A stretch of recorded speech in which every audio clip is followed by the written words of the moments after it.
अगर आपके अंदर गार्डनिंग का कीड़ा है तो कैसी से कैसी गंदी जगह हो उसको भी आप बहुत खूबसूरत बना सकते हैं। फरवरी के महीने में आप चाहे हार्ड प्रूनिंग करें या सॉफ्ट प्रूनिंग, धीरे धीरे नई ग्रोथ हमें हर जगह दिखाई देने लगती है। तो इस समय हम पौधों की कटिंग करके या रूट डिवीजन से नए प्लांट बना सकते हैं। तो आइए जानते हैं हम कौन से प्लांट को किस तरीके से प्रोपेगेट कर सकते हैं। Hello and welcome to my channel अर्क द फ्लेवर्स ऑफ लाइफ। आज मैं अपने गार्डन में कुछ प्लांट्स को प्रोपगेट करने जा रही हूँ जिनकी जानकारी मैं आपके साथ शेयर करूँगी। तो पहला प्लांट जो आप अपनी स्क्रीन पर देख रहे हैं ये एक अगेव का प्लांट है। बहुत हार्डी प्लांट होता है। लास्ट ईयर ही मैंने इस पॉट में लगाया था और अभी इसमें देखिए कितने सारे बेबी पप्स निकल गए हैं। तो इनको आप क्या कर सकते हैं, आसानी से अलग करके नए किसी भी पॉट में या जहाँ आपको पसंद हो वहाँ आप लगा सकते हैं। ये आपका बिगोनिया है, फ्लावरिंग कर रहा है, बहुत बड़ी बड़ी इसकी लीव्स हैं और नीचे से बहुत सारी ब्रांचेस निकल रही हैं। तो इनको भी आप अलग करके कटिंग के थ्रू नए प्लांट्स बना सकते हैं। और ये है वेरीगेटेड पत्तियों वाला खूबसूरत स्नो बुश प्लांट। कटिंग से बहुत जल्दी प्रोपोगेट हो जाता है। देखिए मैंने इसकी कटिंग की थी, नई ग्रोथ दिखाई देने लगी है। शेफलेरा को भी आप कटिंग से लगा सकते हैं। इजी टू ग्रो प्लांट है। और ये है सेब की कटिंग्स जो मैंने 10 दिन पहले लगाई थी और नई ग्रोथ इसमें दिख रही है। और ये बिगोनिया की एक और वैरायटी, इसको भी आप थोड़ा सा सेमी हार्डवुड कटिंग लेकर के लगा सकते हैं। क्रोटोन लगाने का भी ये बहुत अच्छा टाइम है, कटिंग से इजीली प्रोपगेट हो जाता है। बहुत सारी वैरायटीज़ हैं जो मैंने कटिंग से ही लगाई हैं। ये देखिए लास्ट ईयर मैंने लगाई थी पॉली बैग में और अब इतनी बड़ी बड़ी हो गई हैं।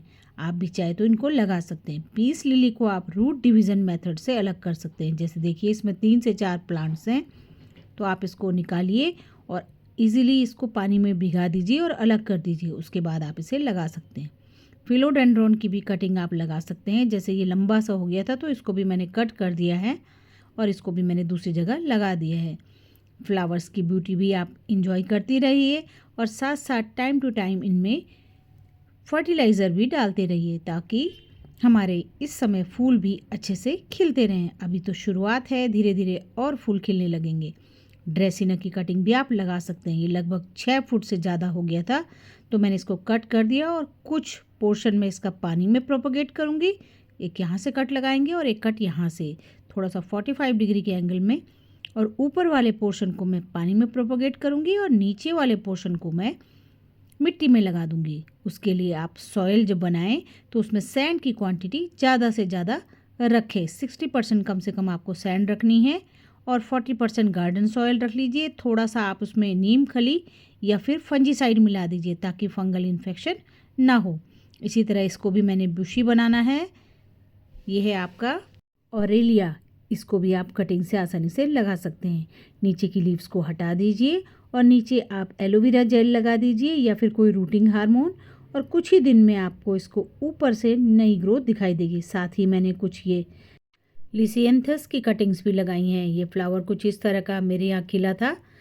फर्न को भी आप रूट डिवीज़न मेथड से अलग कर सकते हैं। तो देखिए कुछ इस तरीके से इसको आप अलग लगा दीजिए और ये जो दूसरा वाला है जो थोड़ा घना सा है इसको भी आप अलग करके अलग अलग 3 प्लांट्स भी बना सकते हैं। या जैसे मेरे पास तो ये काफ़ी सारा है तो मैंने इसी को सब एक साथ मिला करके पुरानी जो लीव्स है उनको हटा देना है और इस तरह से ये अलग करके आप 3 प्लांट भी बना सकते हैं या फिर एक ही में आप इसको बुशी सा रहने दे सकते हैं। पुरानी जो सूखी हुई टहनियाँ हैं उनको टाइम टू टाइम हटाते रहना चाहिए ताकि हमारा पौधा क्लीन सा दिखाई दे। अब ये मैंने पॉली बैग में इस तरीके से लगा दिया है। तो इस तरह से आप रूट डिवीजन हो चाहे स्टेम कटिंग हो, जिस तरह का प्लांट हो उसके अकॉर्डिंग करके इस सीजन में आसानी से पौधों को प्रोपोगेट कर सकते हैं। और जब भी आप इनको लगाएं तो कुछ दिन छाया में ज़रूर रखें। अब ये देखिए विंटर्स में मैंने इनको बचाने के लिए पानी में रख दिया था। इसमें से 2-3 एग्लोनिमा है और बाकी डमकेन है। तो इनको अब मैं सॉइल में लगा दूंगी। तो इसके लिए मैंने राइस हस्क लिया है और लीफ कंपोस्ट, बस इसी में मैं इन सारे एग्लोनिमा को लगा दूंगी। ये देखिए ये वाइट वाला जो एग्लोनिमा है वो है और ये डमकेन है और इनकी रूट्स देखिए कितनी अच्छी डेवलप हो गई हैं नीचे की साइड से। अब इन सबको मैं एक ही कंटेनर में लगाने जा रही हूँ। क्योंकि अब मौसम अच्छा हो गया है और एग्लोनिमा भी धीरे धीरे अपनी डोरमेंसी से वापस आने लगे हैं। तो ये मैंने कुछ इस तरीके से लगा दिया है और अब वो बॉटल पानी मैंने इसमें डाल दिया है, नीचे से इसका पानी ड्रेन आउट हो गया है। अब वो बॉटल मेरे पास खाली हो गई है, तो उसमें मैं ड्रेसिना की कटिंग लगाऊंगी। थोड़ा अच्छी तरह से इसको साफ़ कर देंगे और उसके बाद मैंने इसमें ये ड्रेसिना रख दिए हैं, ताकि कुछ दिन बाद जब इसमें रूटिंग हो जाए तो मैं इसको फिर से मिट्टी में लगा दूंगी। तो अभी ये डेकोरेशन के काम भी आ जाएगा और देखने में बड़ा सुंदर ये लगेगा। कुछ इस तरह से ये दिखाई देने लगा है। तो आप पानी में भी ड्रेसिना को प्रोपोगेट कर सकते हैं या फिर आप डायरेक्ट मिट्टी में भी लगा सकते हैं। उसी तरह से ये वेंड्रिंग जू भी विंटर्स में थोड़ा पार्शियल डॉर्मेंसी में जाता है और इसकी लीव्स जो है वो ड्राई होने लगती हैं। तो इसको पूरी तरह से आप बेझिझक काट दीजिए और उनमें से जो नई ग्रोथ दिख रही है उसको कट करके अलग कर दीजिए। और हैंगिंग बास्केट को भी थोड़ा सा आप क्लीन कर सकते हैं, थोड़ा सा फर्टिलाइज़र भी डाल देंगे तो वो भी ठीक रहेगा। तो देखिए इस बास्केट में जितनी भी ट्विग्स ट्रेल कर रही थी सब मैंने कट कर दी हैं और बीच में जहाँ भी मुझे जगह मिल रही है वहाँ मैं ये छोटी छोटी ट्विग्स को लगाती जा रही हूँ। जगह तो नहीं है पर थोड़ी थोड़ी बनानी पड़ रही है। उसके बाद थोड़ा थोड़ा मैंने इसमें लीफ कंपोस्ट भी छिड़क दिया है और धीरे धीरे टैप करने के बाद ये थोड़ा सा अंदर की ओर चला जाएगा और कुछ दिन बाद इसमें फिर से नई ग्रोथ दिखाई देने लगेगी और वो थोड़ा सा डेंस भी होगी और दिखने में सुंदर भी लगेगी। इसी तरह से जो दूसरी वेंड्रिंग जू है जो पर्पल और ग्रीन कलर की होती है, ये भी देखिए इसकी ग्रोथ कुछ इस तरीके से थी, इसको भी मैंने पूरा हटा दिया है और फिर इसमें से मैं कटिंग को अलग कर लूँगी। ये देखिए अलग कर ली है मैंने। इसमें एक कुछ इस तरीके से दिखाई दे रही है और बाकी सब डार्क पर्पल मुझे दिखाई दे रही हैं। तो इनको भी मैं यहाँ से हटा के पहले इसमें जितनी भी वीड्स हैं देखिए इनकी देखभाल भी नहीं करते पर स्ट्रॉन्ग इनकी रूट्स होती हैं, अच्छी तरह से पूरे गमले में ये फैल जाती हैं बिना किसी केयर की, बिना किसी उसके, और प्लांट्स का न्यूट्रिशन ये लेती रहती हैं जितने भी वीड्स होती हैं। तो ये मैंने सारे के सारे हटा दिए हैं। अब मैं पर्पल वाला वेंड्रिंग जू को भी लगा दूंगी कुछ इस तरीके से। फर्न के साथ मैंने दोनों का कॉम्बिनेशन लगाया है। तो बास्केट भी टाइम टू टाइम हमें क्लीन करके लगानी चाहिए। उसी तरह से ये सकुलेंट की बास्केट है। विंटर्स में देखिए कुछ इस तरह का हाल इसमें हुआ, अब नई ग्रोथ दिख रही है। तो जितनी भी ये हैंगिंग वाला पोर्शन है, जितनी भी ट्रेल कर रही है सब हटा देंगे तो ये क्लीन करके अच्छा हो जाएगा।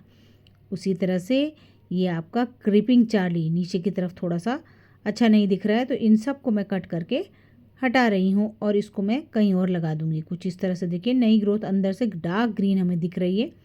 नीचे जो है लीची के पेड़ के नीचे थोड़ी सी जगह है, वहाँ पर मैं इनको लगा रही हूँ। तो लगाने के बाद देखिए कुछ इस तरह से नीचे का पोर्शन हमारा दिखाई दे रहा है और जब ये रूट्स पकड़ लेंगी तो कितना सुंदर यहाँ पर ग्रीन एक एरिया बन जाएगा। तो इस तरह से अगर आपके गार्डन में भी पेड़ हैं तो आप भी इस तरीके से कोई भी इजी टू ग्रो प्लांट आप नीचे या कोई ट्रेलिंग वाइन भी आप नीचे लगा सकते हैं। जेड की कटिंग भी इस समय आप लगा सकते हैं, एक सिंगल लीफ से भी ये प्रोपोगेट हो जाता है। उसी तरह से फायर बुश ये जो है इसको भी आप लगा सकते हैं। रेड और येलो कलर के फ्लावर्स इसमें आते हैं। ये देखिए नीचे लटक रहा था, उससे भी नई ग्रोथ आ गई। तो ये कुछ ऐसे प्लांट्स थे जिनकी आप कटिंग करके उनसे नए प्लांट बना सकते हैं। आपने कौन कौन सी कटिंग लगाई हैं ज़रूर बताइएगा, नहीं लगाई तो लगा लीजिए। Thanks for watching.